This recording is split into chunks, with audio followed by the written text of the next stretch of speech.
बिस्मिल्लाहिर्रहमानिर्रहीम अस्सलाम वालेकुम। तो जी तकरीबन मैंने अपने रमज़ान की सारी तैयारियां कर ली हुई हैं और मैंने आपसे शेयर भी कर ली हैं। जो रह गई हैं वो आज मैं आपसे शेयर करूंगी। इसके अलावा मैं रमज़ान के दौरान जो जो बनाती रहूँगी आपके साथ वो शेयर करती रहूँगी ताकि आप भी उससे कुछ ना कुछ फ़ायदा लाजमी उठाएँ। और अगर आपको मेरी रेसिपीज़ अच्छी लगती हैं तो आप मेरे चैनल को लाइक शेयर सब्सक्राइब लाजमी कीजिए ताकि इस तरह की इंफॉर्मेटिव वीडियो हमेशा आपको मिलती रहें। चलें जी स्टार्ट करते हैं। बिस्मिल्लाहिर्रहमानिर्रहीम। सबसे पहले जी मैंने सफ़ेद चने और काले चनों को ओवरनाइट भिगो दिया था। इनको अच्छे से धोकर चुन के मैंने इनको पानी में भिगो दिया था, क्योंकि अगर चने भीगे होंगे ना तो वो इजीली गल भी जाएंगे, तो हमें स्टीम लगाने की ज़रूरत नहीं पड़ेगी। तो सुबह मैंने एक कढ़ाई में पानी डाला, 1 टेबलस्पून नमक डाला और चने सफ़ेद चने जो भीगे हुए थे सारी रात के उनको मैंने उनका पानी फेंक के इसमें डाल दिया और तकरीबन 40-45 मिनट के दौरान ना माशाल्लाह ये बिल्कुल गल गए थे, क्योंकि हमने बिल्कुल नहीं गलाने होते, नॉर्मल गलाने होते हैं। और अच्छा मैंने इसमें कोई मीठा सोडा नहीं डाला, आपने देखा है। उसके बाद जी इसको छान लिया था, इसको ठंडा होने के लिए रख दूंगी। इस पानी को आपने वेस्ट नहीं करना, क्योंकि हो सकता है कि हमने अगर चनों वाला पुलाव बनाना हो तो इस पानी को हम एज अ यखनी यूज़ कर सकते हैं उसमें। ठीक है जी, जब ये ठंडे हो जाएंगे तो इनको मैंने जिपलॉक बैग में डाल दिए ताकि अब मैं इनको ठंडा करके फ्रीज कर लूंगी और रमज़ान में जब ज़रूरत होगी मैं इनको यूज़ करूंगी।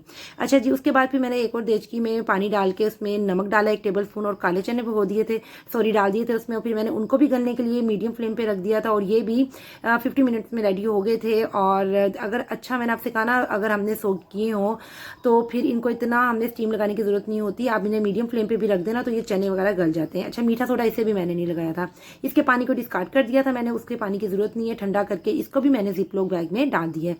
ठीक है जी, माशाल्लाह से हमारी रेसिपी तैयार हो गई है। अब नेक्स्ट जी हमने क्या किया है, अब मैं आपको यहाँ पे रेसिपी देने लगी हूँ कंडेंस मिल्क की। अक्सर एक बहुत सी हमारी होती हैं ऐसी रेसिपीज जिसमें हमें कंडेंस मिल्क चाहिए होता है, लेकिन ना होने की वजह से हम वो रेसिपी नहीं बनाते। तो आज मैं बहुत इजी में मैं आपको बताऊंगी। मैं आपको हाफ कप कंडेंस मिल्क की रेसिपी बता रही हूँ। ठीक है, मैंने 1 कप दूध में आधा कप चीनी डाली है और इसको आपने मीडियम फ्लेम पे पास खड़े होकर पकाते रहना है और मिक्स करते रहना है ताकि जल्दी काम हो जाए। और ना साइड्स पे आपने दूध को लगने नहीं देना, साथ साथ साइड से साफ करते रहना है ताकि वेस्ट ना हो जाए। जब ये जितना है उसमें 1 कप का हाफ कप रह जाएगा तो आपने चम्मच पे आपने इसका स्पून टेस्ट करना है। इस तरीके से आप इस तरह फिंगर से करेंगे, आपस में नहीं मिलेंगे, इट्स मीन ये रेडी है।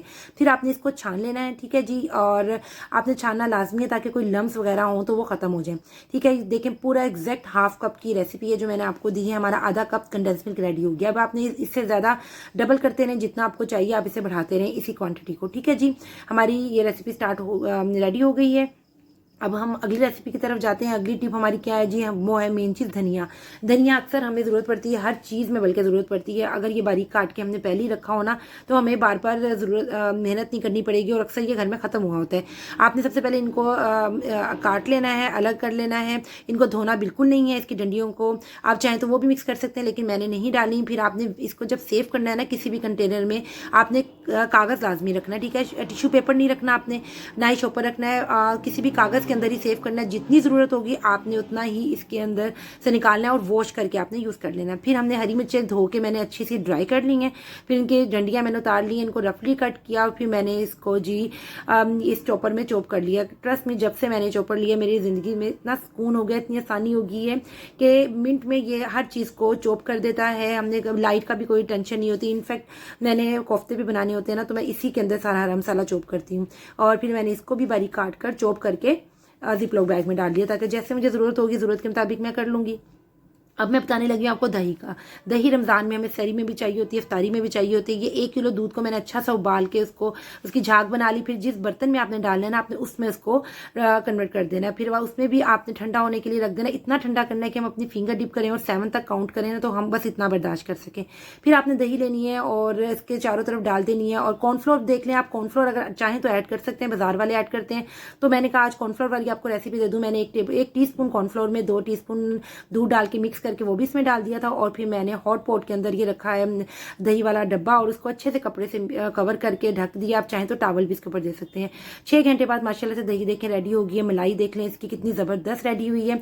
और आपने इसको बनाने रेडी होने के बाद ना 3-4 घंटे फ्रिज में लाजमी रखना है जब तक वो सेट होती है, फिर इसका सही रिजल्ट आता है। अच्छा जी, ये पालक है। पालक एक मेन चीज़ होती है और सबको पसंद भी होती है, लेकिन बस इसकी कटिंग कुटिंग धोना धोना इतना मुश्किल होता है कि सब्जी से फिर कहते हैं कि ना ही बनाओ। इसलिए अगर आप मैंने 5 किलो पालक लेके ना इसको अच्छा सा धो के लिया है, काट के बारीक काट के धो लिया है। अब मैं इसके 2 तरीके बताऊंगी। एक, ये पालक मैंने इसको अपने ही पानी में गलने के लिए रख दिया, और दूसरी 1 किलो के करीब मैंने पालक छाबे में रख दी थी छानने में, ताकि सारा पानी इसका ड्रेन हो जाए। और फिर मैंने इसको जिपलॉक बैग में डाल लिया, ताकि हमने जब पकौड़े बनाने हो हमें कोई इशू ना हो, हम आराम से पकौड़े बना लें। अच्छा जी, जो मैंने गलने के लिए रखी है ना, उसमें मैंने 5 टेबल स्पून कसूरी मेथी डाली है, और फिर मैंने इसको थोड़ा पानी डाल के ना इसे सॉफ्ट होने के लिए रख दिया, फिर छान दिया इसे, ताकि इसके अंदर जो रेत वगैरह वो खत्म हो जाए। फिर हाफ डन जब हो जाएगा ना पालक, तब आपने मेथी डालनी है। अगर आप फ्रेश मेथी डालना चाहते हैं ना, तो एक आपने बंच लेना है गट्ठी मेथी का, बारीक काट लेना है, और जब पालक चढ़ाना है ना, उस वक्त ही आपने धो के साथ ही रख देना है। और जब पालक गल जाए उसे ठंडा करना है, फिर आपने इस तरह ग्राइंड कर लेना है। ग्राइंड करने के बाद आपने डायरेक्ट देचकी में नहीं सेव करना। मैंने हाफ कप ऑयल डाला है, और उसमें 1/4 टीस्पून ना छोटी इलायची का पाउडर डाला है, वो डालना है आपने। और फिर आपने सारा पालक उसमें डाल के इसको 4-5 मिनट के लिए और भूनना है, और फिर हमने इसको ठंडा करके जिपलॉक बैग में डाल देना है। देखिए जिस तरीके से मैं डाल रही हूँ, और इतना इजी वे है ना, इस तरीके से आप पालक को सेव कर लेंगे। आपने कभी भी मटन पालक बनाना हो, कोफ्ते पालक, चिकन पालक, कुछ भी, आलू पालक भी बनाना हो, तो आप इजीली निकालें और इसे डीप फ्रोज करें और बना लें। और उम्मीद आपको ये पसंद आई होंगी सारी टिप्स।